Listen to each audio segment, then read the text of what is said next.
Whilst Wikipedia can be a helpful tool for education, it can also lead you down a rabbit hole of creepy stories. So from Wendigo psychosis to the Vampire of Sacramento, join us.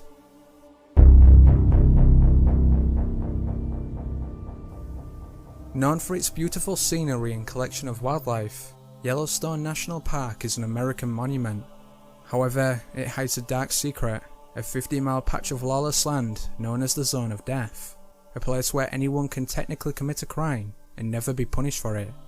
Whilst there's plenty of legal jargon, simply put, a crime committed in the Zone of Death would be constitutionally required to be tried in and include jury members from said zone. But because this area of Yellowstone is uninhabited, a jury couldn't be assembled, and therefore the criminal couldn't have a fair trial, meaning the case would be dropped. In addition, the federal government has exclusive jurisdiction over the park, so state prosecutors wouldn't be able to act either. Yet eerily, despite the government's awareness of the loophole since 2005, it has never been closed, and so the place for the perfect crime remains.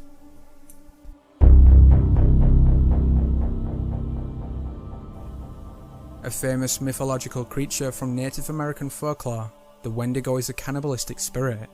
According to legends, the Wendigo is said to be a possessed human who suffers from insatiable hunger and will kill anyone to eat. However, whilst this sounds like a simple myth, there is a worrying possibility it's real. In the 19th century, some psychiatrists postulated the existence of Wendigo psychosis, described by experts as culture-bound insanity. Supposedly, it started when a person was forced to partake in cannibalism, at which point they suffered a psychotic break and transformed into a ferocious and frenzied predator. A famous report of this involved a Plains Cree trapper named Swift Runner. During the winter of 1878, he and his family were starving. As such, when their oldest son died, they were forced to eat him. Still, whilst this may have been a horrible but necessary choice, what didn't make sense is why days later, a previously stable Swift suddenly butchered and cannibalized his wife and 5 other children, despite the fact that food supplies were only 25 miles away. Psychiatrists believe that since he turned to cannibalism so near to supplies, and not as a last resort to avoid starvation, he likely suffered from the psychosis.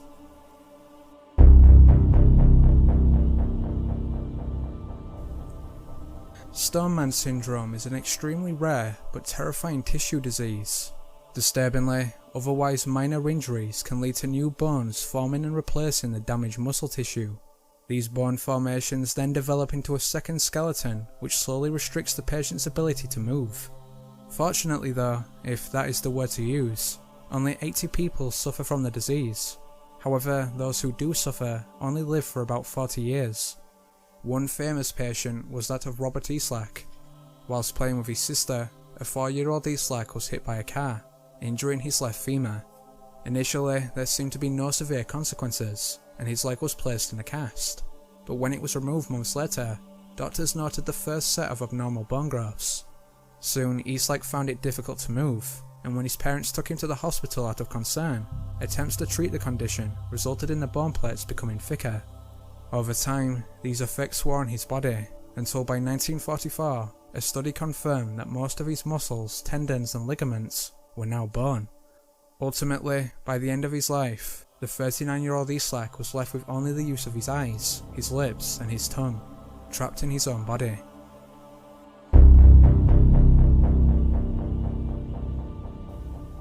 One of Sweden's most famous unsolved mysteries, the case of the Atlas vampire continues to confound researchers. On May 4, 1932, the body of 32-year-old sex worker Lily Linderstrom was found in her small Stockholm apartment.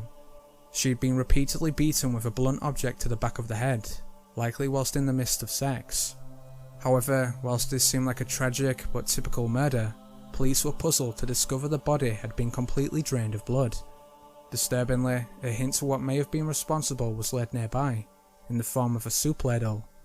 As expected, this left authorities baffled, and despite intense investigation, the murderer remains unidentified.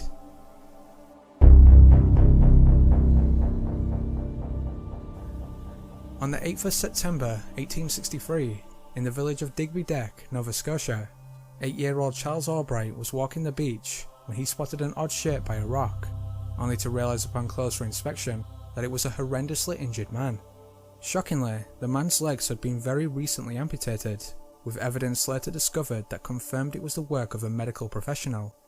Obviously panicked, George alerted his family, who took the man into a nearby cave. Within hours, word had spread of this mysterious person, and the beach became flooded with the public. But despite efforts in various languages, nobody could get the man to speak. Instead, he only uttered one recognizable word: Jerome. As such, with no other identification, this would become his name. Unsure of what to do with him, the locals left him with two different families, until his death in 1912. However, in all that time, Jerome barely ever spoke, though he did occasionally speak to children. Supposedly, when they asked what happened to his legs, he simply responded, "Chains." In other times, meanwhile, he claimed he came from Trieste, and that his ship was called Colombo. Still, apart from these few clues, Jerome lived his life in silence, meaning all theories about who he was are questionable at best.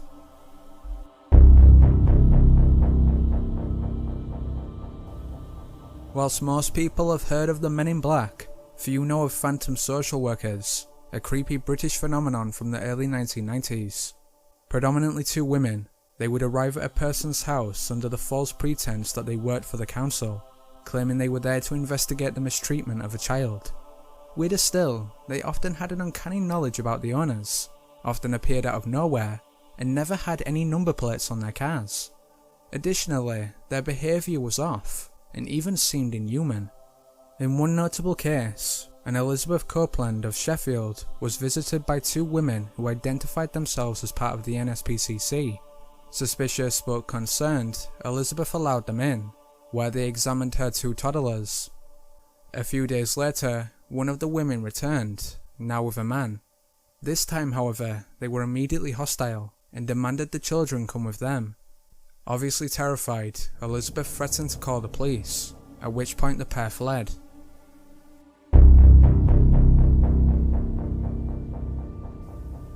Known as the Vampire of Sacramento, serial killer Richard Chase was convinced he was a literal walking corpse.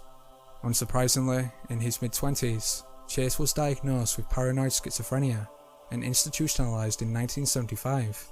There in the hospital, staff labeled him Dracula after they witnessed him kill and attempt to drink the blood of several different birds. Still, despite Chase's obvious issues, employees were certain they'd rehabilitated him and released him back into the public. This would be a fatal decision. Almost immediately after his release, Chase's fascination with death resurfaced, and he started to capture, kill, and consume various animals. However, this soon lost its thrill, and he decided to move on to another type of prey. From December 29th to January 27th, 1977, Chase brutally killed 6 people. In fitting with his vampire persona, he finished at least 2 of the murders with a drink of their blood. Additionally, Chase told authorities that he believed the victim's unlocked door was a kind of invitation, and he was therefore justified.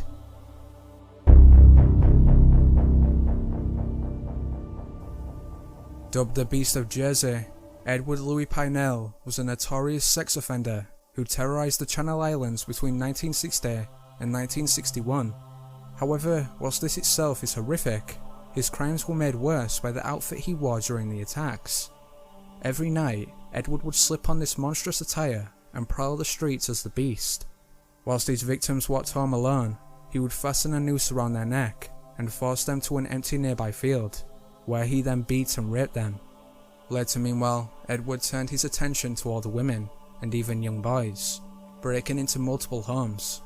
Disturbingly, witnesses reported how they woke up to see the mask in the corner of the room, before they were suddenly tied up and subjected to his horrifying fantasies. Even worse, it's believed that if Edward hadn't been captured, he would have turned to murder. Eerily, he later admitted that his inspiration was Giles de Rais, a 15th century French knight, who supposedly raped, tortured, and murdered over 140 children.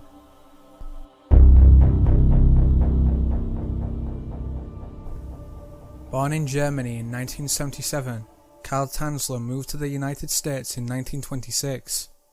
Abandoning his wife and daughters, he took up work at a US Marine hospital in Key West, Florida.